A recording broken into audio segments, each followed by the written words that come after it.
안녕하세요. 책먹고입니다. 책의 머릿말과 꼬릿말, 중요 내용을 읽어드립니다. 구독, 좋아요, 알림 설정 부탁드릴게요. 오늘의 책은 당신의 공부는 틀리지 않았다 입니다. 저자는 사오TV님이시고요. 출판사는 다산북스입니다. 페이지 수는 총 275페이지고요. 가격은 16,800원입니다. 구독자분들, 공부하면 어떤 생각이 드세요? 학창시절에 공부는 빼놓을 수 없는 단어였죠. 공부 열심히 해라, 공부 잘해야 된다, 이런 이야기 많이 들었죠. 성인이 된다고 공부를 졸업할 수 있나요? 영어시험, 취업시험, 또 승진시험, 자격증시험 등 공부는 우리 인생에서 떼어낼 수 없는 그림자 같은 존재입니다. 이 책은 공부를 하고 시험을 준비하는 사람뿐 아니라 자신을 개발하고 더 향상된 결과를 얻고자 하는 모든 일을 위한 책입니다. 이 책을 쓰신 사오TV님은요, 유튜브 채널 사오TV를 운영하시고요. 본인이 열심히 노력했는데도 원하는 결과를 못 내서 그 원인이라도 찾아야겠다고 다짐했습니다. 답은 바로 뇌과학에 있었는데요. 신경과학 관련 논문을 비롯한 수많은 논문과 연구 자료를 읽고 뇌과학을 잘 활용하면 스트레스를 덜 받고 자신의 공부력을 최대치로 올릴 수 있다는 사실을 깨달았습니다. 그 내용을 이 책에 담으셨습니다. 이 책은 비유가 많이 들어있어서요, 쉽게 읽힙니다. 먼저 목차를 볼게요. 총 7개의 장으로 되어 있는데요. 1장은 인식이라는 장입니다. 공부하는 당신이 꼭 갖춰야 할 요건. 2장은 각성, 뇌를 깨워 공부에 몰입하는 기술. 3장은 몰입입니다. 지치지 않고 노력을 이어가는 힘. 4장은 점검이고요. IQ와 재능, 환경을 뛰어넘는 성공의 비결을 공개합니다. 5장은 전략입니다. 노력을 성과로 잇는 3가지 뇌 공부법. 6장은 마인드, 불안을 없애는 최강의 멘탈 회복법. 7장은 일상화입니다. 공부하는 일을 위한 합격을 부르는 습관에 대해 말해주고 있습니다. 제가 인상적으로 읽었던 부분을 나눠볼게요. 먼저, 뇌를 관리하면 합격이 가까워진다. 여러분이 집중하지 못하고 열심히 하지 못하는 건 사회적, 심리적, 행동 인지주의적인 아주 복잡하고 다양한 요인이 있습니다. 공부를 못한다고 해서 단순히 노력이 부족해서 그래 라고 결정짓는 것은 옳지 않으며 가혹한 말이기도 합니다. 하지만 나의 모든 배경과 행동을 추적하고 수정하기란 거의 불가능에 가깝죠. 시간을 되돌릴 수 없을 뿐더러 우리의 기억이 그렇게 정확하지도 않기 때문입니다. 방법이 없을까요? 다행히도 단서가 하나 있습니다. 그것은 바로 뇌입니다. 뇌 상태를 제대로 파악할 수만 있다면 나에게 영향을 미친 수많은 배경을 파악할 수는 없어도 스스로를 노력하게 만들 수는 있습니다. 운동선수들이 경기에서 좋은 결과를 내기 위해 가장 먼저 하는 것이 있습니다. 바로 자신의 몸을 관리하는 일입니다. 몸이 건강해야 경기에 나가 활약할 수 있고 부상의 위험에서도 자유로울 수 있으니까요. 경기에서 좋은 성적을 내기 위해 혹독하게 훈련할 때도 수시로 자신의 몸을 돌보고 관리해야 합니다. 그래야 실전에서 제 실력을 발휘할 수 있게 됩니다. 공부도 이와 비슷합니다. 공부에서 성과를 잘 내려면 우리는 먼저 뇌를 관리해야 합니다. 뇌가 공부에 집중할 수 있도록 불필요한 신호를 차단하고 중독으로부터 멀어질 수 있게 관리해야 합니다. 관리되지 않은 상태, 즉 뇌가 망가진 상태에서 무리하게 공부를 시도하면 어떻게 될까요? 부상을 회복하지 못한 운동선수가 무리해서 경기에 출전하는 것과 같은 맥락으로 흐를 것입니다. 아무리 멋진 목표와 계획이 있더라도 공부에 온전히 힘을 쏟지 못하게 될 거예요. 공부를 잘하려면, 다시 말해 무엇보다도 공부에 제대로 집중하고 익힌 것을 잘 흡수하려면 뇌를 관리하는 것이 우선순위가 되어야 합니다. 잦은 중독과 습관들로부터 뇌를 구하고 정상으로 돌리는 것이 선행되어야 공부에 온전히 집중하고 노력할 수 있습니다. 그 다음부터는 자신에게 맞는 공부법을 찾아 공부하면 됩니다. 네, 이 부분을 읽고 당연한데 이걸 왜 생각 못했지? 라는 생각을 했습니다. 운동선수가 몸을 관리하는 것처럼 공부하기 위해서는 뇌를 관리해야 된다고 생각을 왜 못했을까? 단순히 집중해야 돼, 열심히 해야 돼, 최선을 다해야 돼 라는 막연한 구호만 외쳤던 제 과거가 생각났습니다. 이어서 뇌를 망치는 습관과 중독들입니다. 뇌가 망가졌다는 표현이 조금 과격하게 들릴 수 있지만 이는 심각한 질병을 말하는 것이 아님을 기억해 주세요. 어디까지나 뇌가 현재 공부하기 힘든 상태에 놓여 있다는 뜻이니까요. 이를 자세히 살펴보기 전에 우리의 뇌가 공부에 집중할 수 없도록 심각하게 망가진 상태란 무엇인지에 대해 먼저 알 필요가 있습니다. 우리 뇌를 가장 짧은 시간 동안에 아주 치명적으로 망가뜨리는 방법은 무엇일까요? 바로 중독입니다. 중독은 뇌를 망가뜨리는 가장 효과적인 방법이죠. 그럼 중독은 왜 어떤 원리에 의해 이토록 뇌를 망가뜨리는 걸까요? 그 답을 얻기 위해서는 먼저 중독의 특징을 알아야 합니다. 중독의 특징은 절대 충족되지 않는다. 아무리 보상을 많이 받았다 할지라도 절대 만족하지 못하고요. 밑 빠진 독처럼 보상에 대한 끝없는 갈망이 샘솟는다는 것입니다. 게다가 무언가 중독되었을 때 받는 보상은요, 다른 보상과 비교할 수 없을 만큼 강력하고 매력적입니다. 생각해 보세요. 일반적인 경우 어떤 보상을 얻기 위해서는 반드시 노력이나 시간을 들여야 합니다. 100점이라는 보상을 얻기 위해서는 오랜 시간 책상에 앉아 공부해야 하며 친구와의 수다도 잠시 접어두어야 되죠. 원하는 것을 얻기 위해 포기해야 할 것들이 꽤 많습니다. 하지만 중독에 의한 보상이라면 어떨까요? 좋아하는 것을 포기하지 않고도 힘든 시간을 투자하지 않고도 즉시 쾌락을 얻을 수 있는 경우가 많습니다. 그러니까 중독의 보상과 일반적인 보상은 아이의 경쟁 자체가 안 되는 겁니다. 게다가 중독에 빠지면 점점 더 강력한 자극을 갈구하게 됩니다. 처음에는 가벼운 보상으로도 충분히 쾌감을 느낄 수 있었지만 그 후에는 처음에 느꼈던 것과 같은 정도의 쾌감은 절대 느낄 수 없습니다. 마약이나 도박에 중독된 사람들을 떠올리면 이해가 쉽죠. 그래서 중독된 사람들은 더 강한 보상과 자극을 얻기 위해 중독 물질을 점점 더 늘려가는 겁니다. 뇌가 중독에 빠지면 가장 먼저 일어나는 변화는 전전두엽의 능력이 약해진다는 겁니다. 전전두엽은 공부와 가장 관련이 깊은 뇌 영역인데요. 충동성을 조절하는 자기통제 능력, 미래를 위해 인내하게 하는 능력이 있습니다.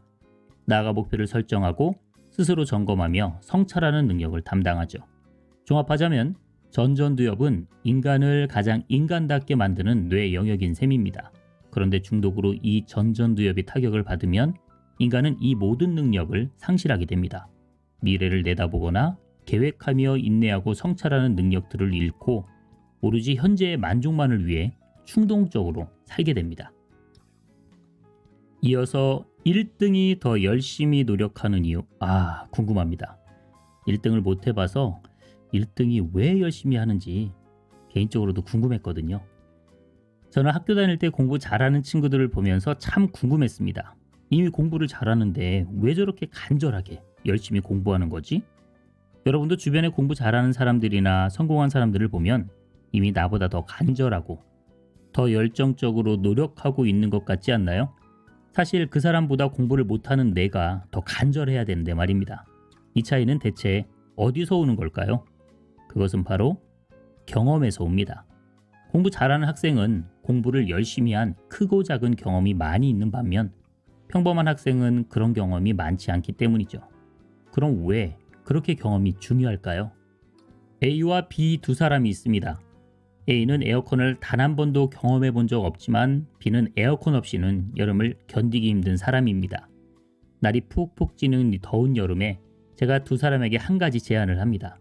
10시간을 공부한 사람에게는 에어컨이 있는 방으로 안내하고 10시간을 못 채우면 선풍기만 있는 방으로 안내하겠다고요. 자, 그럼 이 두 사람 중에 어떤 사람이 10시간을 채우려고 더 열심히 노력할까요? 에어컨을 한 번도 경험해 본 적 없는 A일까요? 아니면 여름마다 에어컨을 달고 사는 B일까요? 너무나도 당연히 에어컨을 경험해 본 B가 더 필사적일 것입니다. B는 선풍기와 비교조차 할 수 없는 에어컨의 시원함을 이미 경험했기 때문입니다. 물론 A도 에어컨이 좋다는 건 간접적으로 들어서 알고 있을 겁니다. 하지만 에어컨을 직접 경험해 본 적이 없고 지금까지 선풍기로 충분히 잘 지냈기 때문에 반드시 에어컨이 필요하다고는 생각하지 않을 겁니다. 에어컨을 경험해 본 B는 공부 잘하는 학생과 같습니다. 공부를 잘해봤고 그것이 자신에게 얼마나 도움이 되고 좋은 일인지 이미 경험으로 알고 있지요.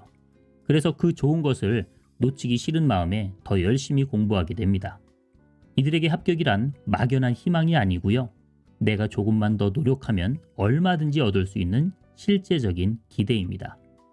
처음에는 어설프고 불완전하더라도 끝까지 노력해보는 경험이 정말 중요합니다. 포기하지 않고 끝까지 도전한 경험이 성공에 대한 기대를 높여주기 때문입니다. 현재 내 의지력에 맞게 목표를 잘게 자르고 작은 목표를 하나하나 성공해 나가다 보면 그 경험이 모여 더 어려운 목표와 노력을 수행할 수 있게 이끌어줄 것입니다. 이래서 1등이 공부를 더 열심히 했군요. 이어서 자존감이 공부를 지속하게 한다. 공부를 잘하는 학생들이 자신에게 맞는 공부법을 찾아 공부를 주도하고 계획할 수 있는 건 나에게는 아무 문제가 없다.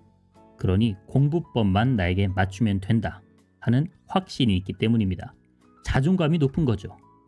자존감이 높은 사람은 자신을 잘 알고 굳건히 신뢰하기에 공부에도 자신에게 최적화된 전략을 대입해 계획을 세울 수 있습니다. 자신에게 잘 맞는 방식과 계획에 할 수 있다는 확신까지 더해지니 결과는 좋을 수밖에 없죠. 이런 긍정적인 경험들이 계속 쌓이면 학습에 긍정적인 변화가 연쇄적으로 일어납니다. 공부 자존감이 낮으면 자신을 잘 믿지 못하는 반면 교사나 강사에 대한 의존도는 높습니다. 유명한 강사의 강의를 찾아 들으며 그 자체만으로 안심하는 분이 많습니다. 그러나 합격을 좌우하는 건 유명 강사의 강의가 아닙니다. 여러분이 배운 것을 얼마나 내 것으로 소화하는지에 달려있죠. 우리 뇌는 내가 확실하다고 믿는 믿음이 바탕이 되어야만 전력을 다할 수 있습니다. 스스로를 믿지 않는다면 최선을 다할 수 없죠. 최선을 다해야 하는 상황에서도 이거 말고 다른 좋은 방법이 있지 않을까? 라고 계속 주저한다면 노력에 힘이 빠질 수밖에 없습니다. 그럼 어떻게 해야 자존감을 키울 수 있을까요? 그 해답은 유능감, 즉 스스로 잘할 수 있다는 기대와 신념에 있습니다. 유능감은 자기 효능감이라고도 불리는데 제 경우는 유능감을 느끼기 위해 학교나 도서관에 최대한 일찍 가는 것을 목표로 삼았습니다. 도서관에 제일 먼저 도착해서 텅 빈 많은 의자를 보며 내가 잘하고 있구나 하는 뿌듯함을 느꼈죠. 그 뿌듯함이 바로 유능감입니다. 유능감은 타인과의 경쟁에서 이길 때도 높아지지만 자신이 스스로를 통제한다는 기분이 들 때도 똑같이 느끼게 됩니다. 더 많은 도파민이 대뇌로 분비되는 거죠. 도파민은 앞에서 설명한 중독뿐 아니라 동기부여, 흥미, 습관, 유능감 등 많은 정신활동과 관련이 있습니다. 저는 도서관에 도착해 잠시 커피 한 잔을 마시면서 일찍 오느라 수고한 스스로를 칭찬했습니다. 이것을 시험 전까지 꾸준히 반복하면서 유능감을 키웠죠. 여러분도 이처럼 아주 작은 목표를 정하고 그것을 달성해 보세요. 스스로 잘할 수 있음을 깨닫고 공부를 지속하게 할 큰 힘을 얻게 될 겁니다. 이어서 5장에 있는 내용입니다. 공부를 진짜 내 것으로 만드는 3가지 방법. 우리가 어떤 개념을 배우고 기억하면 뇌에서 새로운 신경회로들이 생성됩니다. 매일같이 새로 만들어지는 신경회로들이 쌓이고 또 쌓이죠. 쌓이는 신경회로들은 제때 처리하지 못하면 기억이 점차 흐려집니다. 우리 뇌는 입력된 모든 정보를 저장하지 못하기 때문입니다. 뇌의 작업 기억은 한정되어 있으므로 용량이 꽉 차는 것을 막기 위해 정보를 해석하고 재구성하는 과정을 반복합니다. 필요 없는 자극들을 시상이나 전두엽에서 걸러내고 중요하다 싶은 기준에 충족하면 장기 기억으로 보냅니다. 이런 기본적인 뇌의 원리를 이용한 공부법은 크게 3가지가 있습니다. 첫 번째는 전두엽이 정보를 재구성하는 방식을 활용한 재구성 공부법으로 이 공부법을 활용하면 공부한 것을 빨리 이해하고 더 오래 기억할 수 있습니다. 그럼에도 이해하지 못하고 안 풀리는 문제가 있다면 2번째, 무의식 공부법으로 해결할 수 있습니다. 그리고 마지막 3번째는 공부의 기본기를 다지는 어휘력 공부법입니다. 재구성 공부법은 크게 3단계로 구분할 수 있습니다. 첫째, 요약하기, 둘째, 설명하기, 셋째, 분류하기입니다. 열심히 필기하면 자연스럽게 암기도 됐을 거라 착각하기 쉬운데 절대 그렇지 않습니다. 반드시 요약하고 설명하며 분류하는 재구성의 과정을 거쳐야 합니다. 네, 노력을 성과로 잇는 이 3가지 공부법에 대한 내용이 상당해서 다 읽을 수는 없어서 이 정도로 하고요. 자세한 내용은 책을 구매해서 읽어보시면 좋을 것 같습니다. 이어서 읽을 내용은 휴식에도 전략이 필요하다. 맞아요. 공부에도 전략이 필요하지만 쉴 때도 전략이 필요하죠. 공부에서 휴식은 꼭 있어야 하는 시간입니다. 잠시도 쉬지 않고 계속 공부만 한다고 공부 효율이 좋아져 좋은 성과를 낼 수 있는 것은 아니죠. 쉬지 않고 계속 지식을 넣으려고 한다면 일정 수준부터는 제대로 정보 처리를 하기 어려워집니다. 공부하면서 적절한 휴식이 필요한 이유죠. 그런데 우리는 휴식 시간을 오로지 쉬는 시간이 아니라 다른 일을 하면서 보내는 시간으로 여기곤 합니다. 영상을 찾아보거나 게임을 하는 등 공부 외에 다른 것들을 하며 쉬는 시간을 보내죠. 이런 행동의 가장 큰 문제는 휴식과 보상이 겹친다는 점입니다. 쉬는 시간의 목적은 내가 좋아하는 것을 하는 보상의 시간이 아니라 지친 머리와 몸을 잠깐 쉬며 회복하는 것입니다. 그런데 쉬는 시간과 보상의 시간이 겹친다면 공부하면서도 휴식 시간만 기다리게 됩니다. 공부를 위해 쉬는 것이 아니라 휴식을 위해 공부하듯 주객이 전도됩니다. 이 행동이 반복되면 휴식에 대한 갈망은 커지고 결국 휴식 시간이 공부 시간을 압도하게 됩니다. 네, 마지막 부분입니다. 우리 공부하다 보면 졸리고 피곤해서 커피나 에너지 드링크를 마실 때도 있잖아요. 커피를 마시는 효율적인 방법에 대한 내용이 나옵니다. 캔커피부터 에스프레소, 드립커피 등 다양한 커피 종류 중에서 어떤 커피를 마시는 것이 우리 몸에 가장 좋을까요? 최근 스웨덴 에텐보리 대학의 연구에서 커피 선택에 대한 흥미로운 연구가 있었습니다. 바로 커피 추출 방식에 따라 심혈관 질환에 미치는 영향이 달라진다는 연구 결과였습니다. 그리고 이 연구는 꽤 신뢰도가 높았는데요. 1985년도부터 2003년까지 20세에서 79세의 노르웨이인 50만 명을 대상으로 약 20년 동안이나 추적 관찰했기 때문입니다. 연구 결과 심혈관 건강에 가장 영향을 준 커피는 바로 드립 커피였습니다. 커피에는 혈중 콜레스테롤을 증가시키는 카페스톨이라는 물질이 포함되어 있는데요. 이 카페스톨은 드립 커피를 내릴 때 종이를 통해 여과하는 과정에서 대부분 걸러집니다.